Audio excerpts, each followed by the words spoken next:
Halo warga Konoha sekalian, selamat datang kembali di channel Rai Konoha. Yang menarik daripada ajaran Sunda Wiwitan ini adalah dimana ajaran Sunda Wiwitan ini tidak memiliki kitab suci yang tunggal ya. Jadi kalau kita perhatikan agama Samawi, agama Abrahami itu kan punya kitab suci yang tunggal. Contoh misalnya kalau agama Yahudi itu punya Torah, agama Kristen itu punya Alkitab, Bible dan lain sebagainya. Namun ajaran Sunda Wiwitan ini tidak punya kitab suci yang tunggal.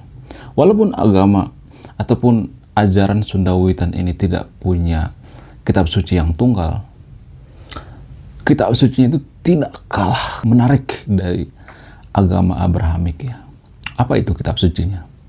Kitab sucinya adalah berbuat baik. Jarang-jarang loh kitab suci seperti ini ya kan, berbuat baik. Jadi di kitab suci agama Sunda Wiwitan ini tidak ada kisah-kisah perang ya, tidak ada ujaran kebencian, nggak ada hujatan terhadap agama lain dan lain sebagainya.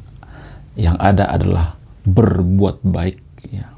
Apapun agamanya, apapun sukunya, apapun rasnya, kita harus berbuat baik. Itu filosofi atau ajaran yang paling fundamentalis daripada agama Sunda Wiwitan ini. Wow, luar biasa.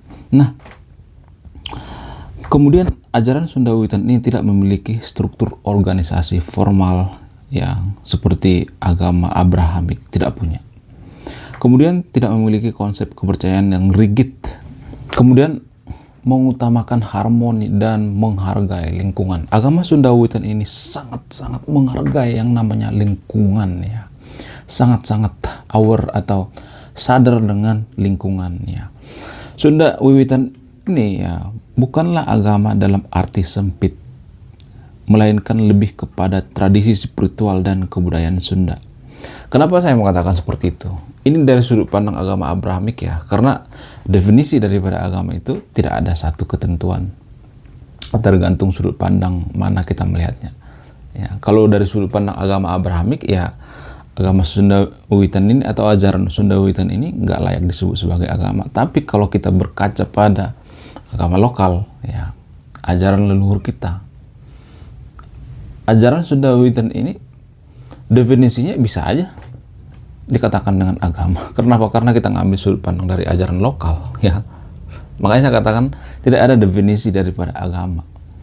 Sama seperti Tuhan. Tuhan juga tidak bisa didefinisikan. Apa coba definisi Tuhan? Di antara sahabat yang terfinin apa definisi Tuhan? Karena setiap agama itu Tuhannya beda-beda definisinya. Ada Tuhannya yang personal, ada Tuhannya alam semesta, ada Tuhannya yang berbau sains, ada Tuhannya Spinoza, ya, ada Tuhannya agama lokal dan lain sebagainya. Ada berbagai macam definisi ya. Jadi tidak ada definisi atau ketetapan bahwa agama itu pengertian seperti ini, enggak. Ya, walaupun saya mengatakan bahwa agama Sunda Wiwitan itu dari sudut pandang agama lokal ya. Kalau dari sudut pandang agama Abrahamik ya enggak. Bukan agama tapi ajaran ya. Lalu yang jadi pertanyaan adalah apakah ajaran Sunda Wiwitan ini percaya sorga?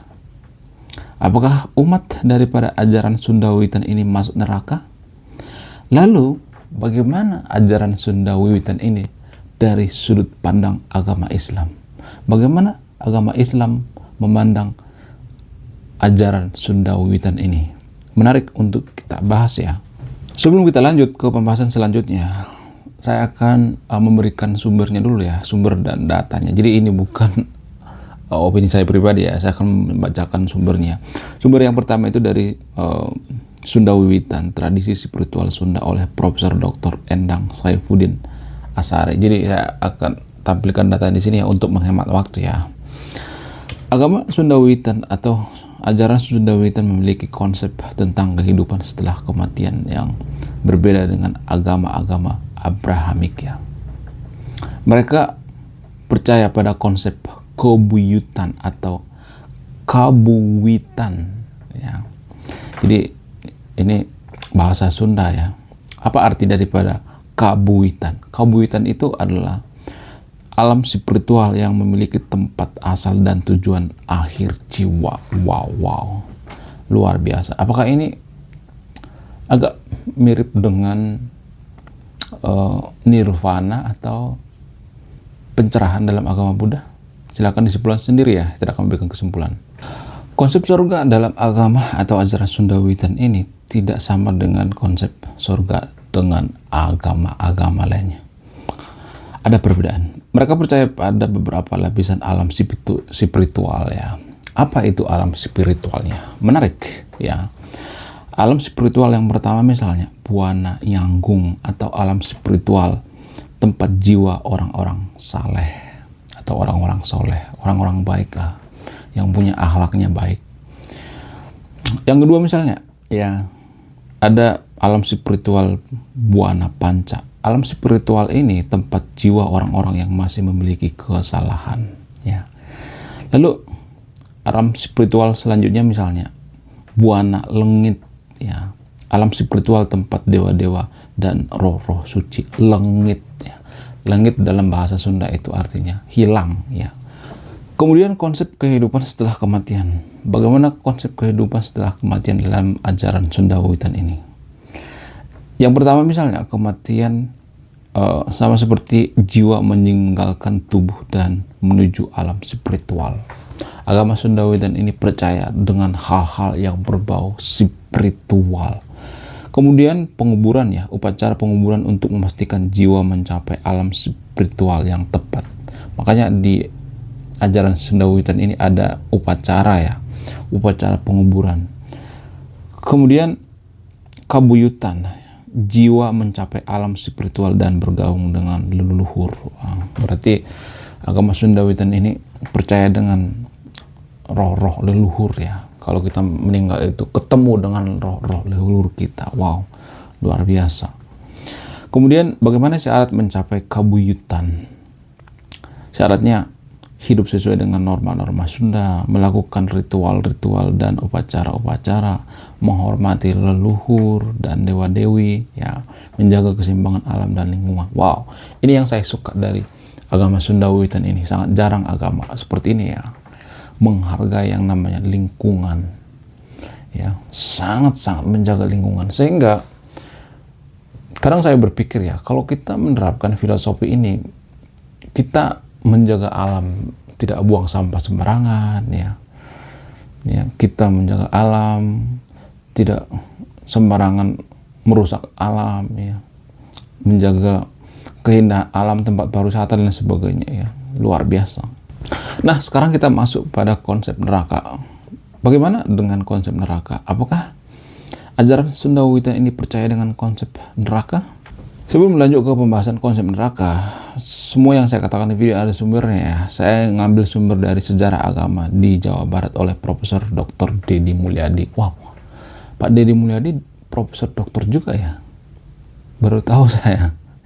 Ya, Pak Deddy Mulyadi sangat luar biasa. Ya, mudah-mudahan beliau suatu saat bisa jadi pemimpin ya negara ini. Walaupun beliau tetap punya kekurangan, tetapi saya acungin jempol dengan beliau ini. Karena apa? Karena beliau ini saya melihat ada roh ajaran Sunda Wiwitan dalam tubuh atau jiwa daripada Pak Deddy Mulyadi ini ya. Walaupun Pak Deddy Mulyadi ini masih beragama Islam ya, tapi saya melihat tradisi gitu, filosofi daripada ajaran Sunda Wiwitan ini melekat pada tubuh Pak Deddy Mulyadi. Luar biasa. Beliau ini sangat menghargai yang namanya pluralisme. Bahkan beliau ini sampai khotbah ke rumah ibadah orang lain. Ya, bayangkan, bila-bilain loh rayain hari Natal. Tidak pernah yang namanya beliau ini mempersekusi rumah ibadah orang lain, menggusur, nggak pernah. Saya melihat seperti itu ya. Siapapun orangnya tetap beliau bantu, apapun agamanya, nggak membeda-bedakan. Luar biasa pemimpin yang satu ini. Luar biasa. Jadi mungkin next video saya akan bahas tentang Pak Deddy Mulyadi ya. Bagaimana karakternya, bagaimana cara kepemimpinannya dan lain sebagainya ya. Menarik untuk dibahas ya. Agama Sunda Wiwitan memiliki konsep tentang neraka yang berbeda dengan agama-agama yang lainnya. Mereka percaya pada konsep panyawangan, yaitu alam spiritual yang merupakan tempat hukuman bagi jiwa-jiwa yang melakukan kesalahan. Panyawangan. ya. Wow, luar biasa. Bagaimana konsep neraka dalam agama Sunda Wiwitan? Konsep neraka yang pertama misalnya Pangko Anetean ya, tempat hukuman bagi jiwa-jiwa yang melakukan kesalahan berat. Wow. Jadi kesalahannya itu dibagi-bagi ya, kesalahan berat ya. Ada kesalahan ringan, sedang, dan lain sebagainya. Kemudian Panyawangan ya, tempat hukuman bagi jiwa-jiwa yang melakukan kesalahan ringan ya. Luar biasa ya. Kemudian Buana Lengit ya, tempat hukuman bagi jiwa-jiwa yang melakukan kesalahan terhadap dewa-dewi ya. Buana Lengit artinya hilang ya. Apa jenis-jenis hukuman daripada dalam ajaran Sunda Wiwitan ini? Yang pertama, kesulitan, jiwa mengalami kesulitan dan penderitaan. Kemudian pembuangan, jiwa dibuang ke alam yang lebih rendah. Kemudian pengulangan, jiwa mengulangi proses kelahiran dan kematian. Wow, seperti reinkarnasi mungkin ya. Ternyata Sunda Wiwitan percaya dengan reinkarnasi, guys. Wow, luar biasa. Dalam ajaran Sunda Wiwitan ada cara menghindari neraka. Menarik. Yang pertama misalnya, hidup sesuai dengan norma-norma Sunda, melakukan ritual-ritual dan upacara-upacara, menghormati leluhur dan dewa-dewi, menjaga keseimbangan alam dan lingkungan. Wow, luar biasa. Sekarang kita masuk pada pandangan agama Islam terhadap ajaran Sunda Wiwitan ini. Apakah ajaran Sunda Wiwitan ini bermasalah dalam sudut pandang Islam? Kita akan bahas secara detail ya. Kita mulai daripada aspek teologis. Konsep ketuhanan Islam mengajarkan konsep tauhid atau kesatuan Allah, sedangkan Sunda Wiwitan memiliki konsep dewa-dewa dan leluhur. Wow. Kemudian konsep kenabian. Islam mengajarkan konsep kenabian dan kerasulan, sedangkan Sunda Wiwitan tidak memiliki konsep ini. Konsep akhirat misalnya, Islam mengajarkan konsep akhirat dan hari penghakiman, sedangkan Sunda Wiwitan memiliki konsep kabuyutan atau alam spiritual. Kemudian kita bergeser pada aspek ritual ya. Peribadatan misalnya, Islam memiliki ritual seperti sholat ya, puasa, zakat, sedangkan Sunda Wiwitan memiliki ritual tradisional seperti upacara panen dan pesta sawarga. Wow, luar biasa. Hukum dan etika, Islam memiliki hukum syariah, sedangkan Sunda Wiwitan memiliki norma-norma tradisional ya. Wow, luar biasa, norma-norma tradisional yang sudah melekat dengan bangsa kita ya kan. Sekarang kita masuk ke aspek sejarah ya. Sejarah Islam di Jawa Barat dimulai pada abad ke-16, sedangkan Sunda Wiwitan telah ada sebelumnya ya. Menurut sejarah, agama Sunda Wiwitan itu sudah ada sebelum Masehi. Wow, jauh sebelum agama Islam masuk ke Nusantara ya. Kemudian interaksi antara Islam dan Sunda Wiwitan telah terjadi sejak lama dengan beberapa pengaruh Islam terhadap tradisi Sunda. Wow. Sekarang kita bergeser pada aspek kontemporer ya. Banyak umat Islam di Jawa Barat yang masih mempertahankan tradisi Sunda Wiwitan. Ya iyalah ya.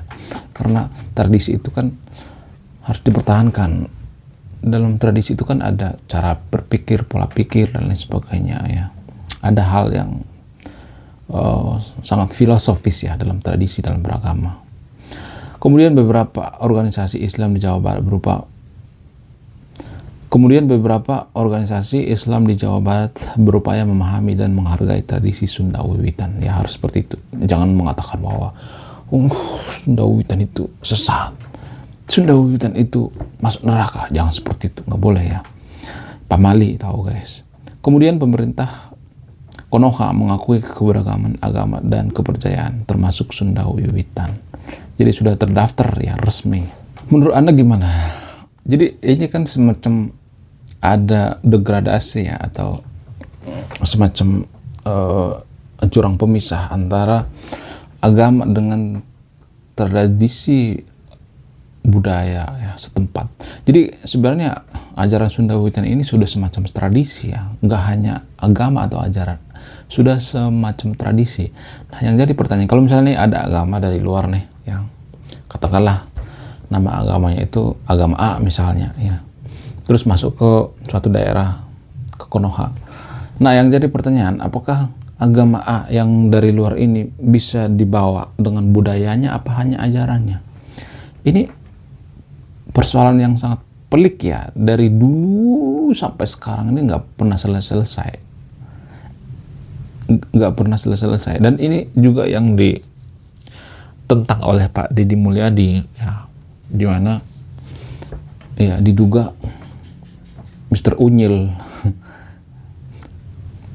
kesel dengan Deddy Mulyadi. Karena apa? Karena Deddy Mulyadi itu terlalu melestarikan yang namanya budaya, terutama budaya Sunda Wiwitan. Menurut Anda yang nonton video gimana? Coba sharing dulu di kolom komen ya.